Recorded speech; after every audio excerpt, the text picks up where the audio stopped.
Hello everyone. तो आज हम करने जा रहे हैं एक्सरसाइज 5.2 का क्वेश्चन नंबर 8। ठीक है, क्वेश्चन पढ़ते हैं बेटा। क्वेश्चन क्या बोल रहा है?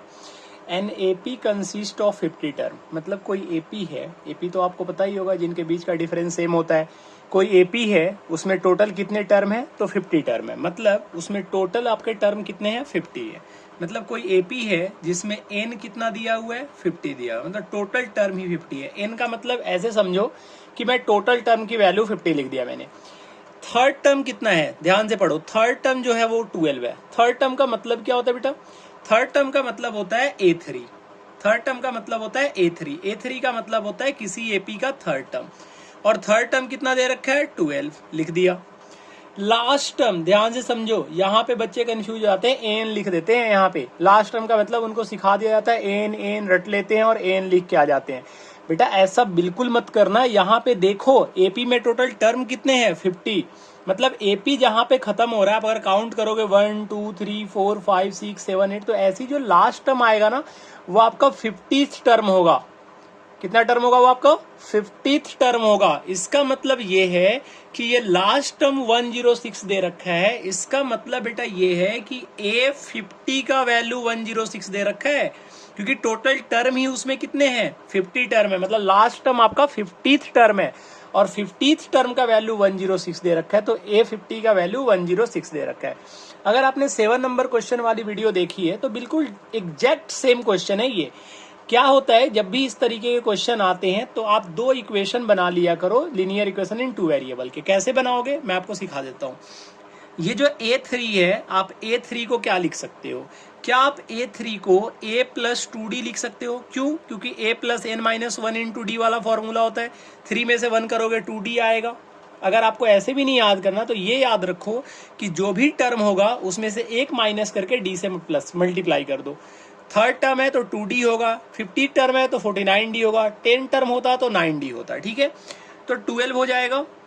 उस पर एक अलग से वीडियो लाके आपको पूरा का पूरा मैं कंसेप्ट समझा दूंगा। अभी अगर मैं करूंगा तो वीडियो आपका बहुत लंबा बन जाएगा। ठीक है, तो फिर ये ध्यान रखना और सपोर्ट दिखाया करो भाई। थोड़ा वीडियो को शेयर भी किया करो दोस्तों में, ताकि मोटिवेशन बना रहे, आगे आपके लिए और बेहतरीन सॉल्यूशन आते रहे। अब A प्लस 2D का वैल्यू कितना हो गया? 12। A प्लस 49D का वैल्यू कितना हो गया? 106। यहाँ पे दो इक्वेशन बन गए, कोई बात नहीं। एक इक्वेशन फर्स्ट बन गया, एक इक्वेशन सेकंड बन गया। लीनियर इन 2 वेरिएबल दिख रहा है आपको? लीनियर इक्वेशन इन 2 वेरिएबल में होता क्या था? जब दो इक्वेशन आपको पता चल जाता था तो आप वहां से दो वेरिएबल की किसी एक की वैल्यू निकाल लेते थे। निकालते कैसे थे? आप देखते थे वेरिएबल सेम है कि नहीं है। अगर वेरिएबल सेम है तो उसका क्या कोफिशिएंट सेम है? हाँ जी, ए के पहले 1 है, ए के पहले 1 है, कोफिशिएंट सेम है, लेकिन साइन जो है वो भी सेम है। तो अगर साइन सेम साइन होता है तो हम क्या करते हैं? सब्ट्रैक्ट करते हैं। तो यहाँ पे क्या करोगे आप? सब्ट्रैक्ट करोगे। Subtracting equation first from equation second. ऐसा मैं क्यों कर रहा हूँ? फर्स्ट को सेकंड में से क्यों कर रहा हूँ? आप सेकंड में से फर्स्ट को या फर्स्ट में से सेकंड किसी में से भी कर सकते हो। ठीक है बेटा, इतना दिमाग मत लगाना कि सेकंड में से ही फर्स्ट क्यों कर रहा हूँ मैं, फर्स्ट में से सेकंड क्यों नहीं कर रहा। आप किसी में से भी कर सकते हो, कोई दिक्कत नहीं होने वाली है। अब मैं फर्स्ट को सेकंड में से कर रहा हूँ, इसका मतलब मैं सेकंड को ऊपर लिखूंगा और फर्स्ट को नीचे लिखूंगा। तो A प्लस 49D का वैल्यू 106 है, लिख दिया। ये A प्लस 2D है, A प्लस 2D का वैल्यू 12 आ गया, वो लिख दिया। और सब्ट्रैक्ट कर रहे हैं तो बेटा नीचे का साइन चेंज हो जाता है। ये आपको याद करवाया गया होगा, लेकिन आप याद मत करना, इसके पीछे का रीजन समझ लेना। ठीक है, एक अलग से वीडियो लाके मैं समझा दूंगा। ये A दोनों कट गया, 49 में से 2 जाएगा तो 47D हो जाएगा। और जब 106 में से 12 माइनस करोगे तो 94 हो जाएगा। इतना तो आप जानते होगे, प्लस माइनस। डी का वैल्यू निकालोगे तो 94 अपॉन में 47 आ जाएगा, और 47 के टेबल में 2 जा आता है, तो डी का वैल्यू आ गया 2। बेटा समझ रहे हो यहाँ तक? अब डी का वैल्यू 2 आ गया तो डी के वैल्यू को चाहे आप इक्वेशन 1 में पुट कर दो, चाहे आप इक्वेशन 2 में पुट कर दो, किसी में भी पुट कर दो, आपका ए का वैल्यू निकल के आ जाएगा। मैं इक्वेशन फर्स्ट में पुट करता हूँ क्योंकि छोटा सा इक्वेशन है, बिल्कुल छोटा सा, इतना सा इक्वेशन है। तो आप पुट कर दो तो ये हो जाएगा A plus 2 into 2 is equal to 12। आप ये जानते हो कि ये आ जाएगा A plus 4 is equal to 12। जब आप 4 को दूसरी साइड ले जाओगे तो ये आ जाएगा आपका A is equal to 12 minus 4, और आंसर आ गया आपका 8। क्या सर यहीं पे हम छोड़ दें? नहीं, आप यहाँ पे नहीं छोड़ सकते। आप क्वेश्चन पढ़ो तो सही, पूरा क्या लिखा हुआ है? 29 टर्म। बेटा पेपर में निकाले खुश मत हो जाना, पूरा सॉल्व करना। 29 टर्म है, 29 टर्म का मतलब क्या होता है आप जानते हो ना, A29।